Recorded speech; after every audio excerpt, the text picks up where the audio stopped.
Editou de Djemeldine Benchenouf. Salam alaikum, Azul Fillaoun, bonsoir. L'année 2024 est dans quelques jours. L'année des élections présidentielles. El-Urs démocratie, comme disent toutes ces gens dont la principale vocation est de nous mentir, de nous rouler dans la farine, de nous étourdir, de se servir de nos plus beaux symboles, de nos plus belles valeurs, de notre mémoire collective, de nos rêves les plus légitimes, pour nous tromper, encore et encore. La titraille d'un quotidien algérien d'hier a déjà annoncé la couleur, une sorte d'annonce préliminaire très significative de l'effervescence qui commence à se manifester au sein du régime et de ses relais pour ce rendez-vous décisif, comme ils disent. Mais revenons à cette titraille dont je vous parle. Écoutez bien, chaque mot compte. Je cite. Appeler à créer une dynamique sociale durant cette année électorale, les partis face à 2024. Et tout en bas de la titraille, le chapeau de l'article, je cite, « Tout ce qui est de nature à renforcer le front intérieur est le bienvenu », a déclaré le président Tebboune. Tout un programme. La vérité sort de la bouche des enfants, comme qui dirait. Alors, essayons de reprendre cette titraille dans ce qu'elle signifie vraiment. D'abord, le titre.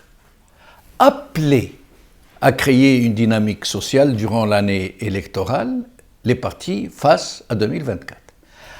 Appeler à créer une dynamique sociale. Les partis ont donc été appelés à faire quelque chose en 2024. Appelés, autrement dit sommés, autrement dit enjoints à se bouger, à mériter la soupe qui leur est régulièrement et généreusement servie. En des circonstances normales, les partis politiques ne sont pas appelés à quoi que ce soit. Il est de leur vocation propre, inhérente, de participer d'eux-mêmes à de telles élections sans que quiconque ne les somme de le faire. Et non pas de créer une dynamique sociale, mais à y participer en tant que partie prenante, pour se rallier autour de leur propre candidat. Et que veut donc dire cette dynamique sociale qu'ils sont appelés à créer? Non pas une dynamique électorale, mais une dynamique sociale, nous dit-on. Quand je vous disais que la vérité sort de la bouche des enfants, ou plutôt de l'infantilisme politique, politico-boulimique. Créer une dynamique sociale, ne serait-ce pas là par hasard pour dire les choses plus simplement, faire du réchi autour de la farce électorale? Contribuer à la vaste propagande qui se prépare pour mobiliser le plus de gens possible à se rendre au bureau de vote pour maquiller l'habituelle fraude électorale et le bourrage des urnes pour cacher un autre boycott massif, comme cela a été le cas en 2019.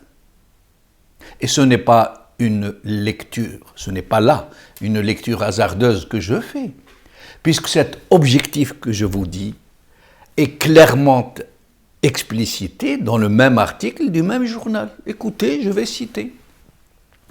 Les partis politiques sont appelés à faire leurs états généraux, afin de revoir le modus operandi et suggérer de nouvelles formes d'organisation dont l'objectif de canaliser et de mobiliser l'électorat potentiel et le convaincre de s'impliquer davantage dans la vie politique comme acteur déterminant et prépondérant. Fin de citation. Acteur déterminant et prépondérant signifie juste, en fait, se rendre au bureau de vote pour faire comme si c'était lui, le peuple, qui choisit qui sera son président. En fait, si ce régime est passé maître dans la pratique de masquer sa scélératesse sous des dehors débonnaires, derrière un nationalisme tonitruant, il n'en perd pas moins la dure réalité des choses. Il sait. Il a une totale connaissance de l'état d'esprit dans lequel macère toute la société. Il sait parfaitement toute l'étendue des dégâts et pour cause, puisqu'il en est l'auteur. Il sait que malgré la vaste campagne de corruption de masse, de la grande zerda qu'il se prépare à entreprendre en 2024 pour finir d'anesthésier et de gaver les populations et leur faire croire en la présence d'un État providentiel, il sait que le boycott n'en sera pas moins actif en décembre 2024.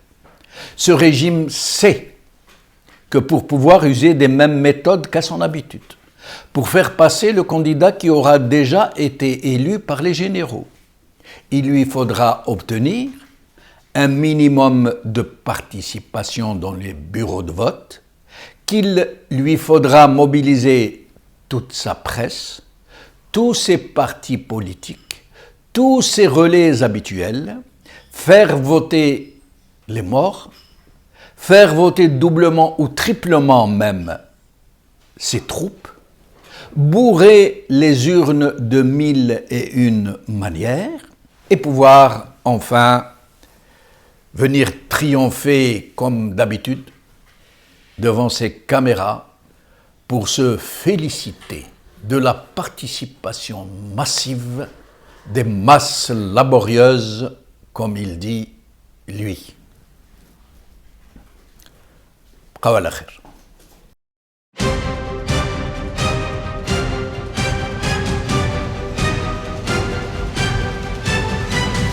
L'édito de Djemeldine Benchenouf.